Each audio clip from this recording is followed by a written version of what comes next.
Hello दोस्तों, जय श्री कृष्ण, राधे राधे। तो दोस्तों, आज का श्रावण मास महत्व अध्याय 24 और 25 दोनों सुनाने जा रही हूँ। तो दोस्तों, ये अध्याय अंत तक सुने। 24वां अध्याय श्रावण महत्व। ईश्वर ने कहा, हे ब्रह्मपुत्र, पूर्व कल्प में दैत्य के भार से अति दुखी विहल अति दीन को हो पृथ्वी ब्रह्मा के शरण में गई।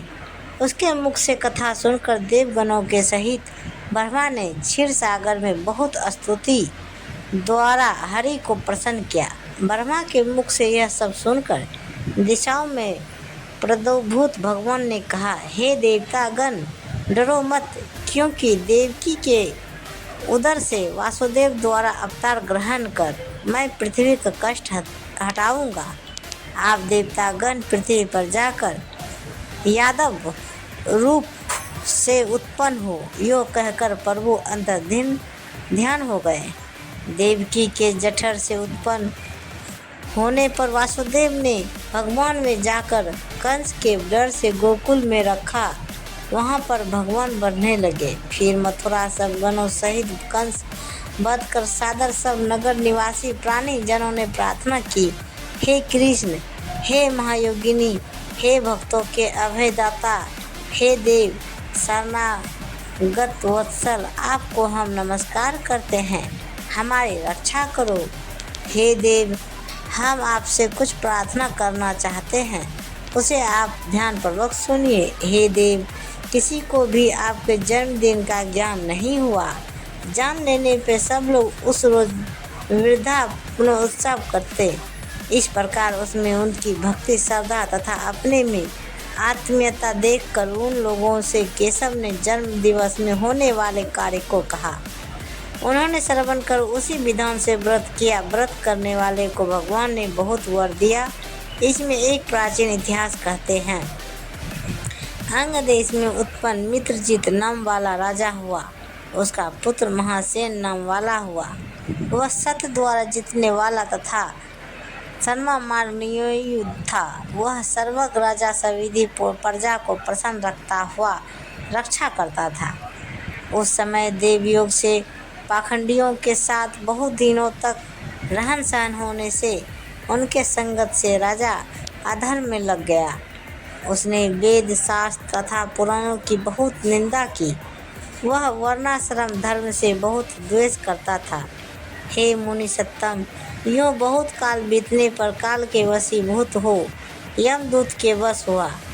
पासबंद नाम में बांधकर यमदूतों ने यम के समीप जाकर दुष्ट संगीत योग से उसे बहुत काल तक यातना दी। भोग कर अवशिष्ट पाप द्वारा वह पिशाच योनि में गया। भूख प्यास से दुखी हो मारवाड़ देश में घूमता हुआ किसी वैश्य के शरीर में प्रवेश कर गया।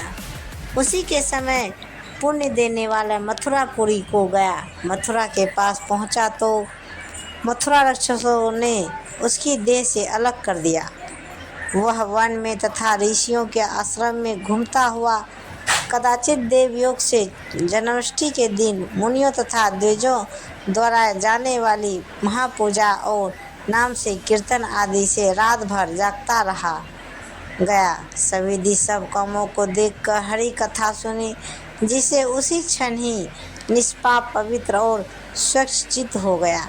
उसी समय प्रेत शरीर छोड़कर विमान द्वारा विष्णु लोक को गया। यमदूतों से व्यक्त हो दिव्य भोग संवंती हो गया। इसी व्रत के प्रभाव से विष्णु के समाधि से मुक्ति फल को प्राप्त किया। तो दोस्तों, इसी प्रकार 24वां अध्याय समाप्त हुआ। तो दोस्तों, 25वां अध्याय श्रावण महत्व को सुनाने जा रहा हूँ। तो दोस्तों, सुनाने से पहले कमेंट बॉक्स में लिखें हर हर महादेव। तो 25वां अध्याय सुनाते हैं। ईश्वर ने कहा, हे मुनिश्रेष्ठ, श्रावण महीने की अमावस्या के दिन सब संपत्ति प्रदायक पिठोर व्रत उत्तम होता है। सब सर्वाधिक होने से घर को पीठ कहा जाता है। उसमें पूजन उपयोगी वस्त्र मात्र समुदाय को आर कहते हैं।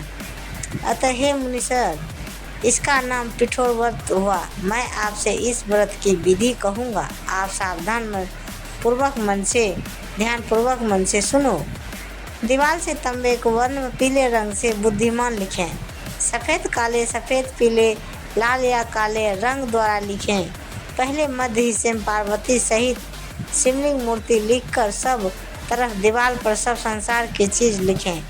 चतुशाला, चौसला, संयुक्त रसोई घर, देव मंदिर, श्रेया घर, 7 खजाना तथा स्त्रियों के निवास घर, अंत प्रसाद, अट्टालिका, सभावली, साल, पेड़ से निर्मित ईंट, पत्थर, चूने पक्का बनाकर सुशोभित करें। विचित्र दरवाजे चादरी सहित बनावें। दीवार पर सब चीज़ों को लिखकर 16 उपचारों से उनकी पूजा करें।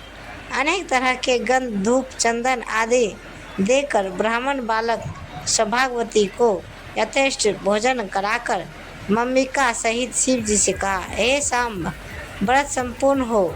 हे शिव, हे शाम, हे दया सिंधे, हे गिरीश, हे शशि शैलर, इस व्रत से संतुष्ट हो मेरे सारे मनोरथों को पूरा कर दो। इस तरह 5 साल व्रत करने के बाद उद्यापन करें। तो दोस्तों, इसी प्रकार 25वां अध्याय का समापन हुआ। तो दोस्तों, यह दोनों कहानी आप सबको अध्याय कैसी लगी कृपया हमें कमेंट बॉक्स में ज़रूर बताइए। और पूरी कहानी सुनने के लिए धन्यवाद। और इसी तरह हमें प्यार और सपोर्ट दीजिए। और हमें दोस्तों सपोर्ट की बहुत ज़रूरत है। तो प्रेम से बोली जय माता दी, हर हर महादेव। तो दोस्तों, ऐसे ही वीडियो देखने के लिए हमारे चैनल को सब्सक्राइब करें और वीडियो को लाइक ज़रूर करें। धन्यवाद। तो दोस्तों, मिलते हैं अगले वीडियो के साथ। तब तक बाय बाय दोस्तों। जय हिंद।